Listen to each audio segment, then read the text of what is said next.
भारत में राष्ट्रवाद, जैसा कि आप देख चुके हैं, यूरोप में आधुनिक राष्ट्रवाद के साथ ही राष्ट्र राज्यों का भी उदय हुआ। इससे अपने बारे में लोगों की समझ बदलने लगी। वे कौन हैं, उनकी पहचान किस बात से परिभाषित होती है, यह भावना बदल गई। उनमें राष्ट्र के प्रति लगाव का भाव पैदा होने लगा। नए प्रतीकों और चिन्हों ने, नए गीतों और विचारों ने नए संपर्क स्थापित किए और समुदायों की सीमाओं को दोबारा परिभाषित कर दिया। ज्यादातर देशों में इस नई राष्ट्रीय पहचान का निर्माण एक लंबी प्रक्रिया में हुआ।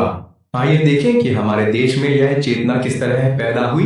दूसरे उपनिवेशों की तरह भारत में भी आधुनिक राष्ट्रवाद के उदय की परिघटना उपनिवेशवाद विरोधी आंदोलन के साथ गहरे तौर पर जुड़ी हुई थी।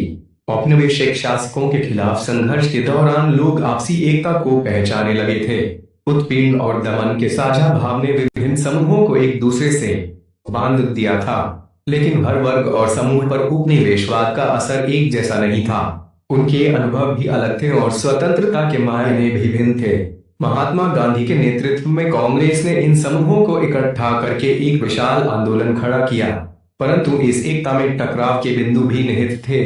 पहले की एक और पुस्तक में भी आपने भारत में राष्ट्रवाद के उदय का अध्ययन किया था। वहां आपने 20वीं सदी के पहले दशक तक की कहानी पढ़ी थी।